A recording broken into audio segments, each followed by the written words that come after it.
Esse livro me triturou.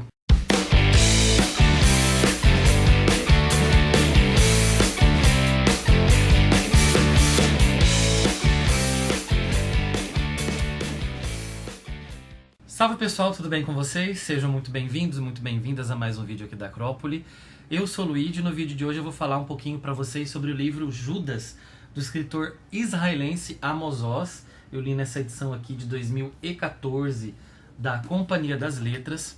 A tradução do hebraico é do Paulo Geiger. Esse livro, gente, foi leitura do nosso clube de leitura aqui da Acrópole. Nós temos um clube que é gratuito e a gente tem inclusive um grupo de WhatsApp desse clube. Se você se interessar em participar, é só clicar aqui no link que eu deixei na descrição do vídeo.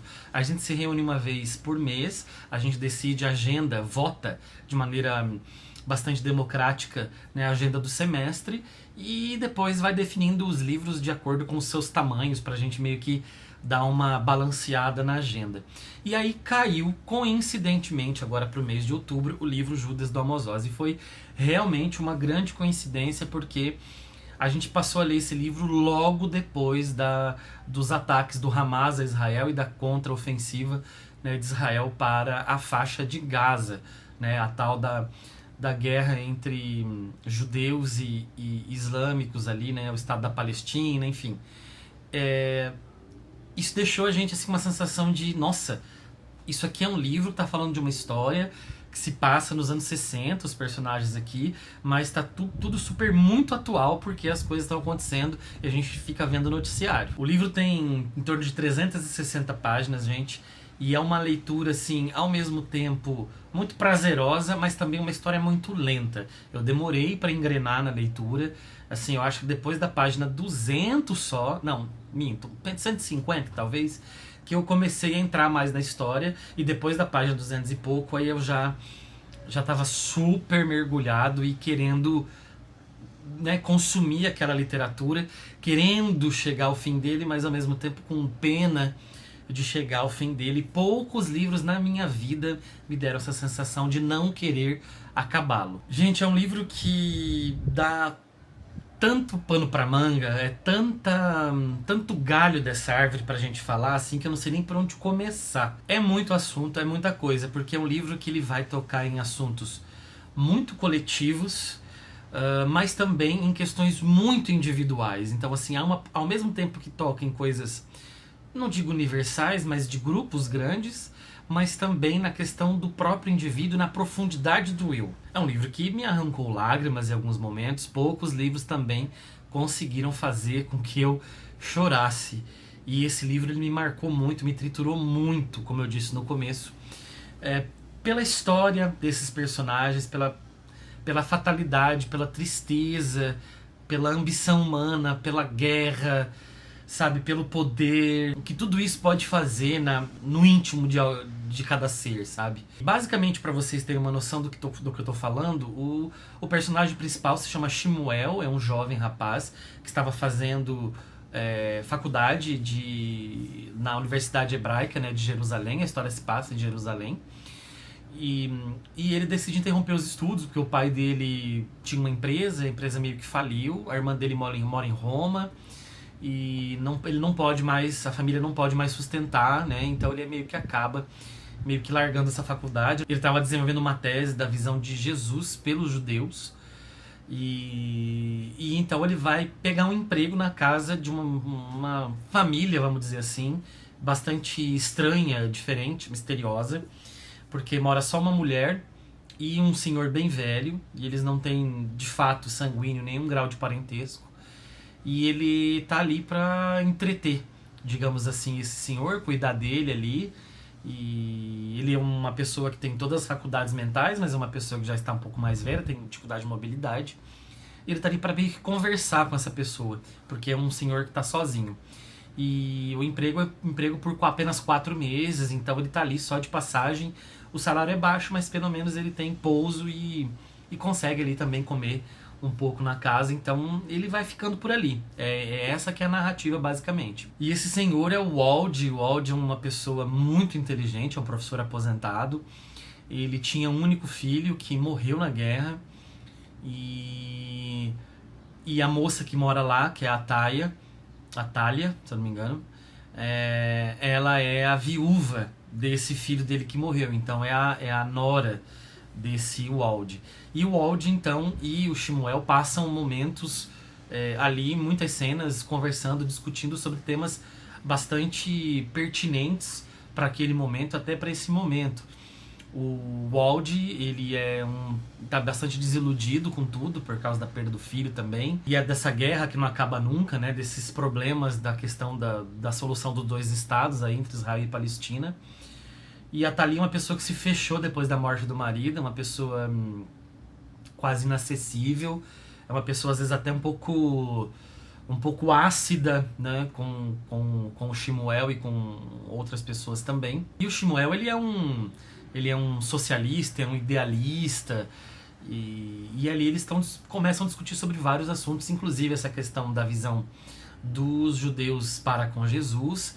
E daí, em certo momento, aparece a figura de Judas, que dá de fato o nome ao livro. De como Judas é incompreendido, né? De como Judas ele foi taxado como o traidor, inclusive é sinônimo de traidor, né? Judas, as pessoas falam, ele é o Judas, ele é o traidor.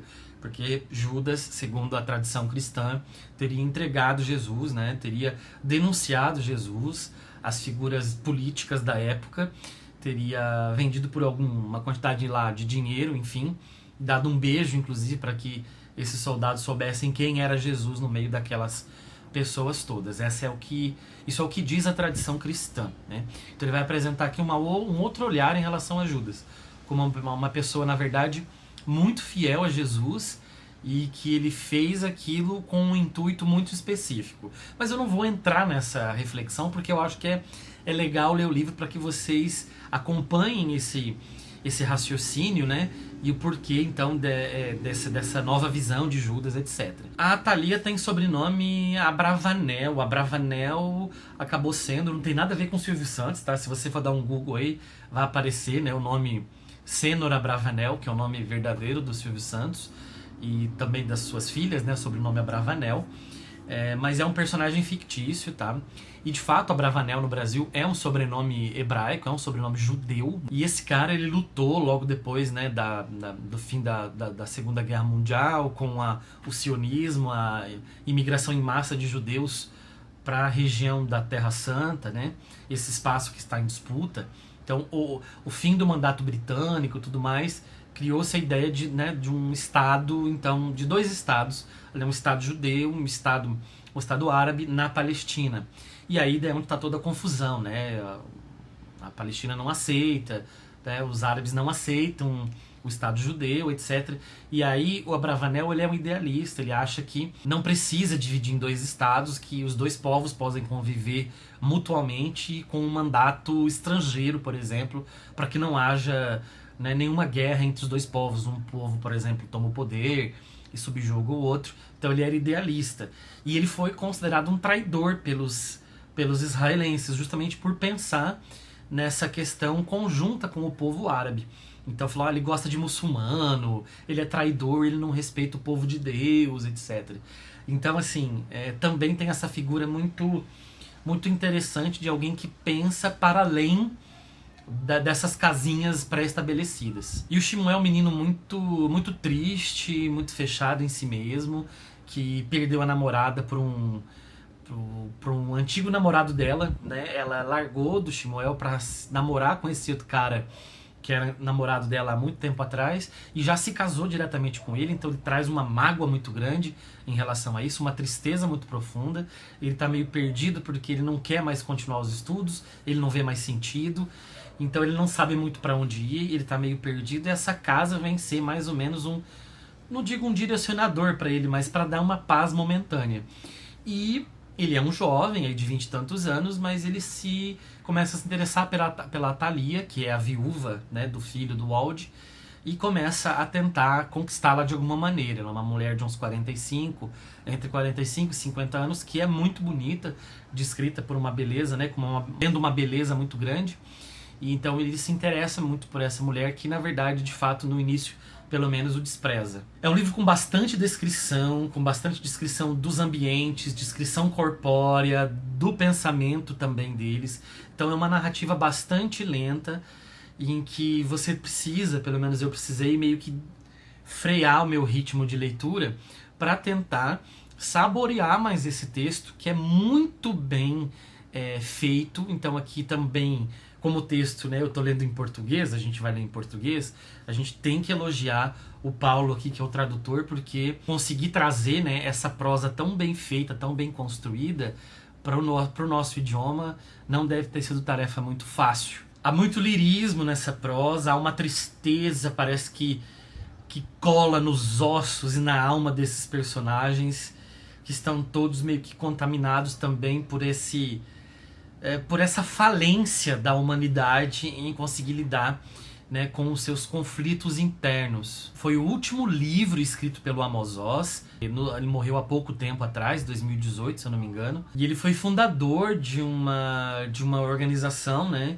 que pensava na solução pacífica para os dois povos, né? Tanto que então eles chamam de solução de dois estados. Ele é um dos grandes ativistas em relação a isso, e essa organização que ele fundou, inclusive recentemente denunciou os ataques de Israel, dizendo que era desumano aquilo, não era uma guerra justa, né, o que Israel está fazendo com os palestinos. Então pode ver que eles não estão ali para defender só a própria causa, a criação do Estado israelense que seja, contra totalmente os povos árabes. Gente, eu não vou entrar aqui no mérito, não me interessa entrar no mérito de quem tem razão e quem não tem, né, se os judeus que saíram dali há quase 2000 anos, foram expulsos e vagaram pela Europa, se eles tinham direito a um estado deles ou não, se eles tinham direito a um estado deles ali especificamente, ou em outros lugares também, como foi cogitado,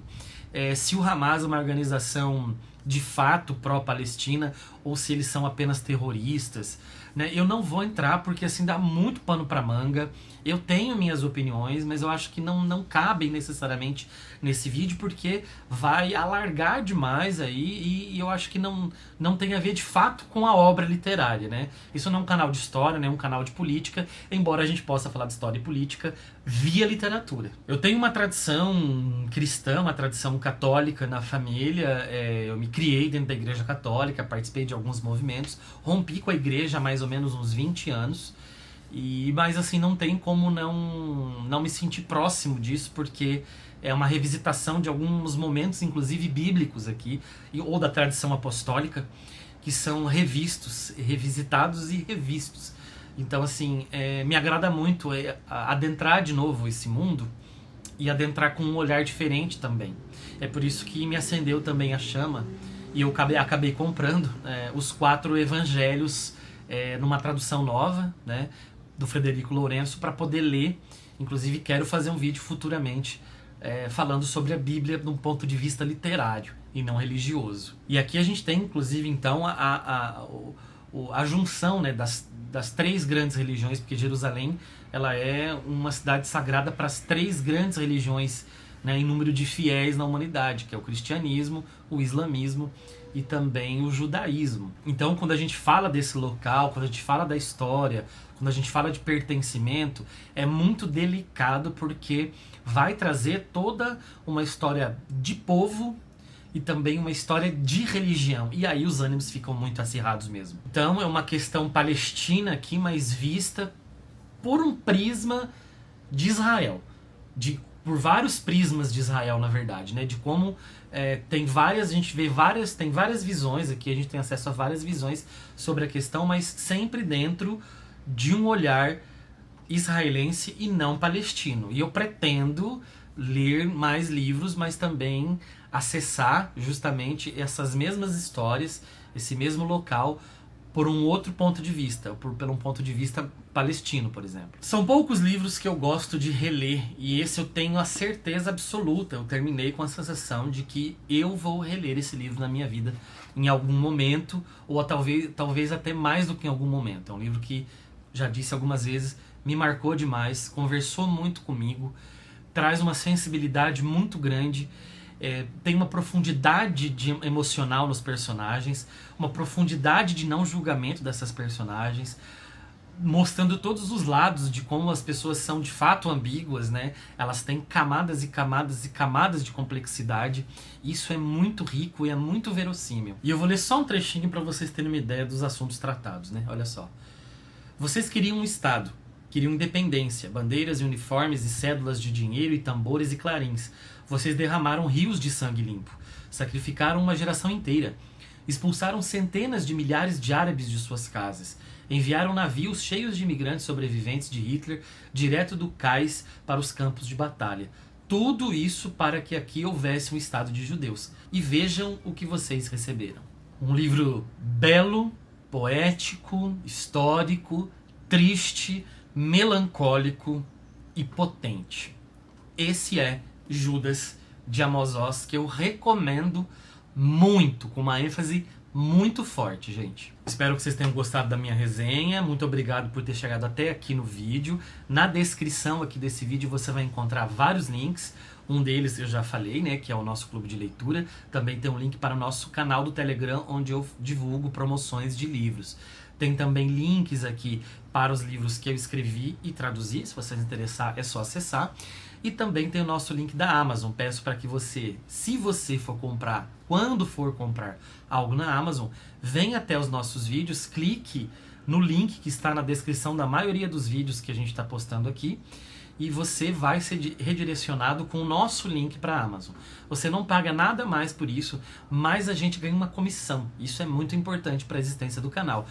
E muita coisa que é importante, inclusive o seu like, a sua inscrição, o seu comentário, a sua minutagem aqui no canal. Quanto mais você interagir, melhor pra gente, porque a gente pode crescer na plataforma. E é isso, gente. Fico por aqui. Nos vemos num outro vídeo. Um abraço e até a próxima.